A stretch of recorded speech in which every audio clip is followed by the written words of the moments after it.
Hello and welcome back to the Blue Geek review channel, in particular Blue Geek Sports. First of all, I want to apologise for the very short, very rushed predictions videos that have gone up the past 2 weeks. I had to take a bit of a sabbatical from the channel. I needed to put some content out, so I've just done a couple of quick videos. So apologise for that, but I am back. The channel is back on schedule as of today. So let's get into it with this weekend in the Premier League. So the first game of the weekend came with the lunchtime kickoff at the King Power, as Liverpool made it 4 wins out of 4 with a 2-1 win at Leicester. Liverpool scored 2 really good goals to effectively win them the game. Sadio Mane got the opener with a really tidy finish just inside the box after good work by Andy Robertson. And then Roberto Firmino got a header to make it 2-0.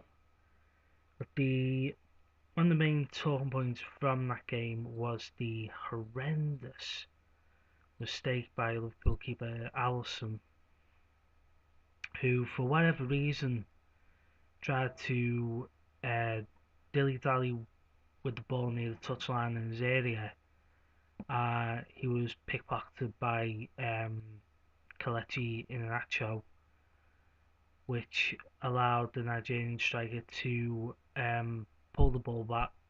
I'll leave that one in. Pull the ball back for Rashid Ghezal to get one back for Leicester.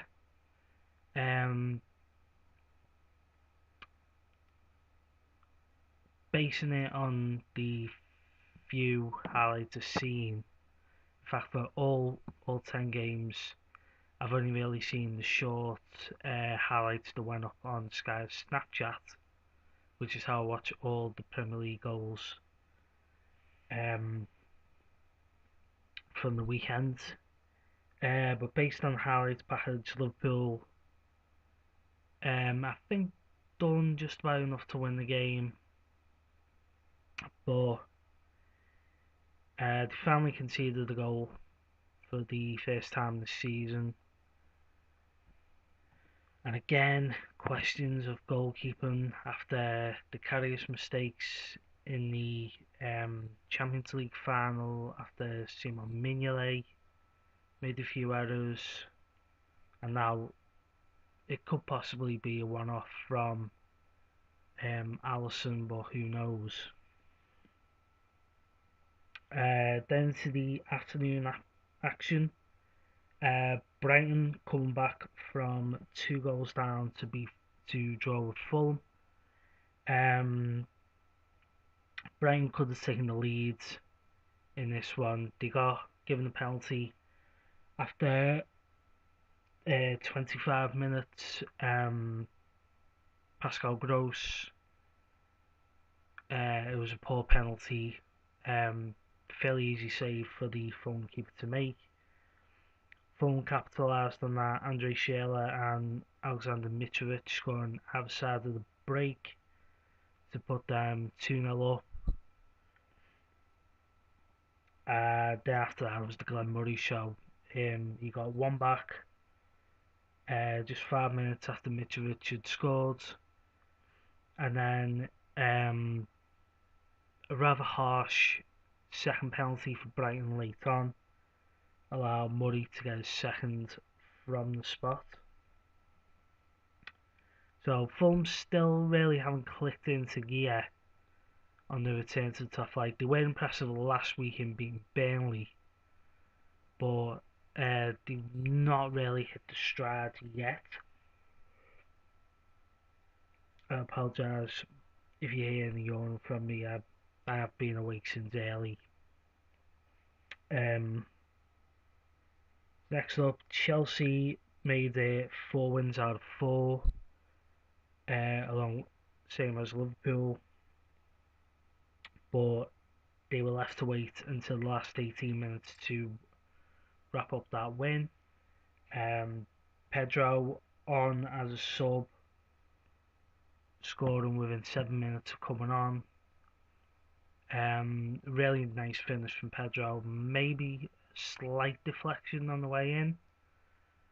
And then Eden Hazard, Chelsea's magic man, with an outrageous goal from pretty much the side of the area, right across goal. Sorry, bit of smudge on my glasses. So yeah, Chelsea 4 wins out of 4. Looking really strong. Whether they can push on from here. The records, by the way, for consecutive wins from the start of the season was by Chelsea themselves back in 2005-2006 when they won the first 9 games en route to win the title. Southampton, they picked up, I believe it was the first win of the season. Can't remember. But they beat Crystal Palace 2-0 at Selhurst Park. Danny Ings scoring again. They missed the penalty through Charlie Austin. Much like Brighton's first penalty against Fulham, it was a really poor penalty from Charlie Austin. And then he finally sealed it in the 90th minute through Hojbjerg. Just basically went clean through and put it away. My team, Everton, bit of a stutter. It's a bit odds and evens, I'd say, with our season so far. We drew with Huddersfield at home on Saturday. Dominic Calvert-Lewin getting the equaliser with his third goal in 2 games after he scored in the midweek win over Rotherham in the League Cup. That drew us level after another poor defensive showing. Free header again from set play. It's been one of our big weaknesses so far this season. I do expect the defensive side of things to be slightly improved. We've still got Yerry Mina to make his debut, which will more likely happen probably the West Ham game a week on Saturday, but more than likely his first start will be baptism of fire against Arsenal. Adam Luckman came on as a early second half substitute. His first action of the season, a lot of talk that he was going to leave for Red Bull Leipzig, the team he spent the second half of last season on loan at. That didn't happen.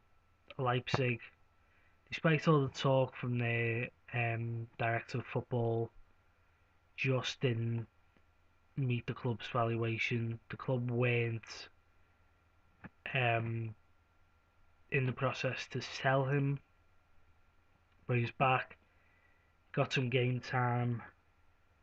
Whether he will play a major part in the squad is unclear. Manager Marco Silva has said he is part of the plans for the season. But as I said, bit odds and evens with Everton at the moment. Um, seemingly all the odd numbered games are turning into draws. Wolves on the opening day, Bournemouth last week, and Huddersfield on Saturday. All the even number games are turning into wins. Southampton 2 weeks back, and Rotherham on Wednesday night. Whether that's an omen and we make it a win in game number 6 against West Ham, have to wait and see.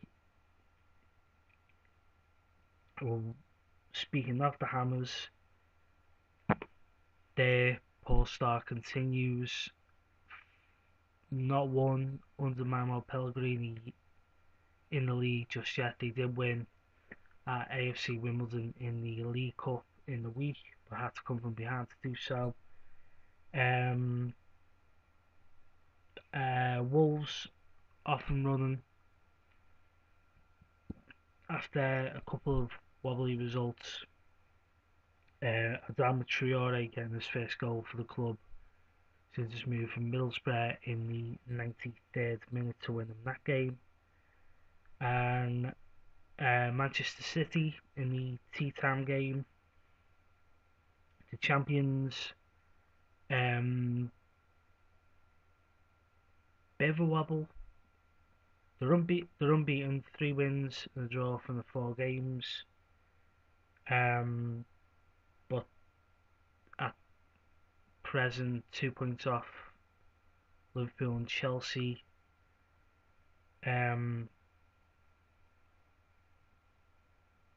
Two fantastic goals from City won them the game. Raheem Sterling with a killing shot to give them the lead early on. Well worked goal from Newcastle to equalise. Loads of free space, ball into the box, and DeAndre Yedlin tapped home, and Kyle Walker with an absolute thunderbolt to win it for City. Newcastle, bad week for them, losing on Saturday, of course, after losing in somewhat controversial circumstances in stoppage time and Nottingham Forest in the League Cup. So that was Saturday's action. As far as Sunday goes, Arsenal edged a 5-goal thriller against Cardiff. Cardiff finally breaking their goal stock. I believe the 2 goals they scored on Sunday were their first goal since April, which is incredible considering they actually went up in second place ahead of Fulham. I think it's their first goal in general. Might have just been first home goal since April.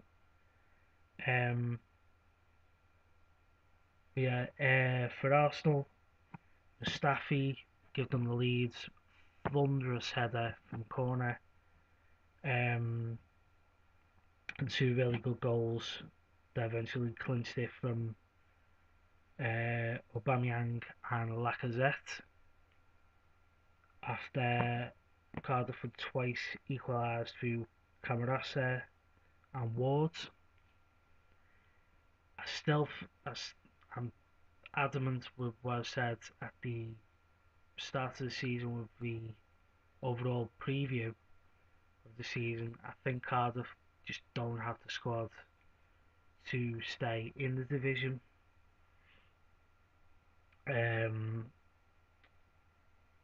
So as the other 2 games, Manchester United bouncing back from that defeat by Tottenham last Monday, beating Burnley. Burnley are suffering a major European hangover. Of course, they were knocked out from Europe on Thursday, but it has been affecting them as far as league matters go.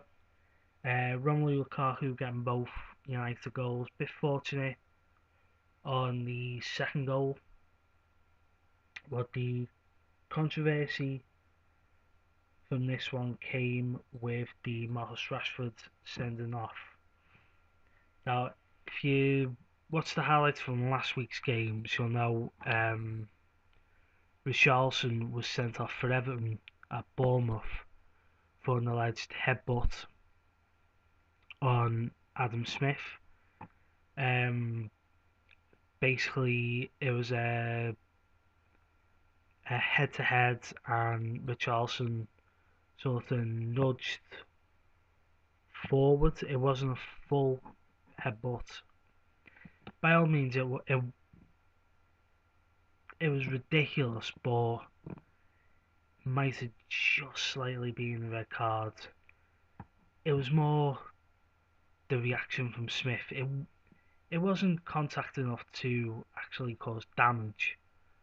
They made a bit of a meal of it. He did get his comeuppance somewhat by getting sent off himself later in the game. But it was similar circumstances in the Burnley United game. Rashford bundled over off the touchline by Phil Bardsley.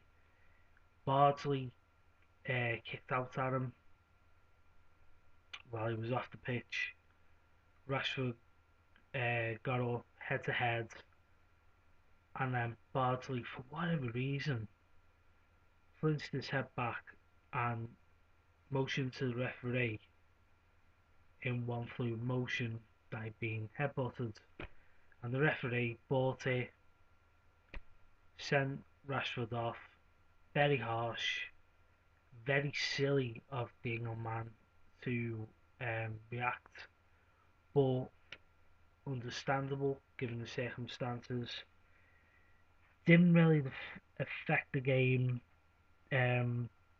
Just 2 minutes before that incident, they could have made it 3, but Paul Pogba missed the penalty. It was actually a really good save from Joe Hart. Well, United back to winning ways, the first win since the opening night of the season against Leicester. And then the final game, somewhat surprise result of the weekend. Watford making it 4 wins out of 4 against Tottenham. All the goals came in the second half in that one. A comical on goal from Decore. It basically hit his stomach and went in. And then 2 headers from Troy Dean and Craig Cathcart, giving Watford the surprise win. They're now joint top with Chelsea and Liverpool. Tottenham be a little bit disappointed that their win start has come to an end. So the table as it stands, it's still early days to take too much notice of it. But Liverpool are top on goal difference. Chelsea second, Watford third, Manchester City fourth.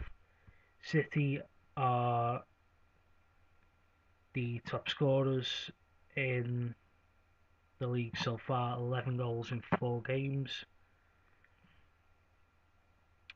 Down the bottom, West Ham, rock bottom, no wins in 4. Burnley second bottom, Newcastle third bottom, with Huddersfield and Cardiff just outside. Those 5 teams yet to win a game. So that is it. That is another weekend in the books in the Premier League. Later this week, the Thursday prediction video will be a little bit different, as we are on an international break now. So Thursday's prediction video will be for the kickoff of the new competition, the UEFA Nations League. That begins on Thursday night. So Thursday afternoon, the predictions video will go up for that. I'll explain in detail in that video just what the Nations League is, but as far as what the predictions will be, it will basically cover, just looking at the fixtures now on my phone, there are 9 games on Thursday night,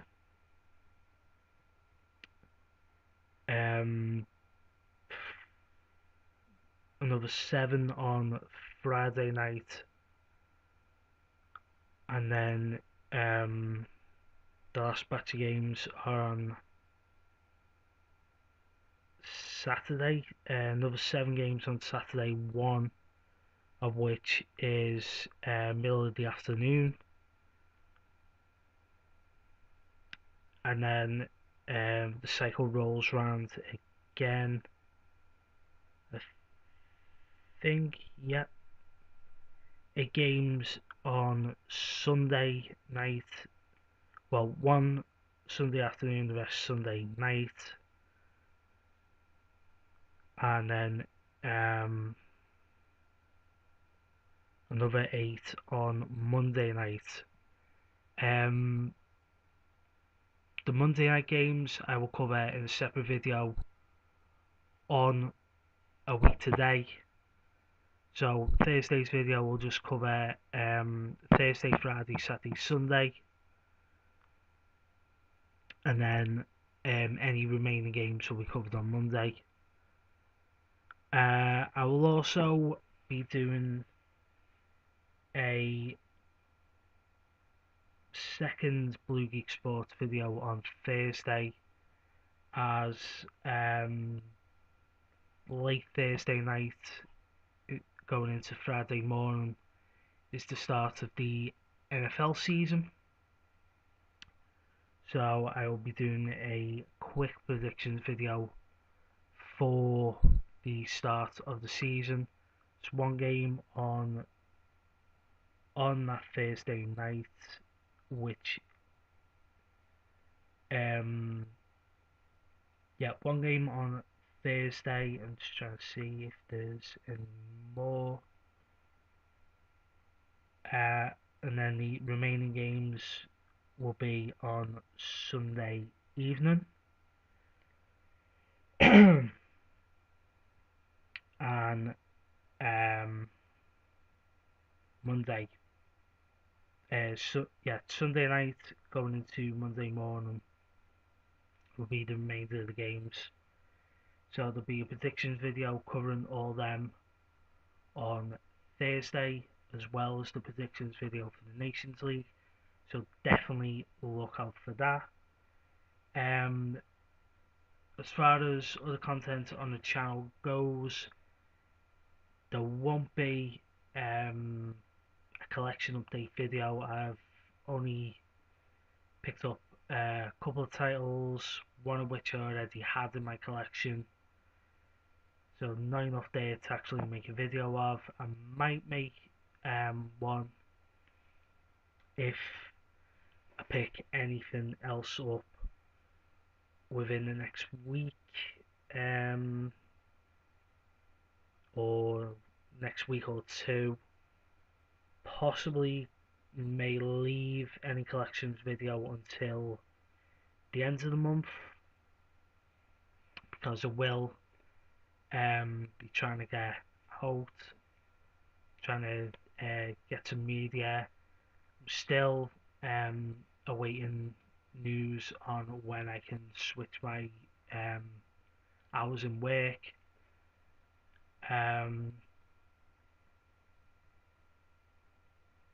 I did have a word with my HR department at the weekend, so hopefully that'll speed up the process. But as I've previously mentioned, because of the hours I'll be doing, won't affect anything on this channel. There will still be content on a Monday and a Thursday. Um, so look out for that upcoming. But until then, don't forget to like, share, subscribe. Let me know in the comments down below what you thought of this past weekend's games. Until then, until Thursday, I've been the Blue Geek. This has been Blue Geek Sports on the Blue Geek Reviews channel. Bye for now.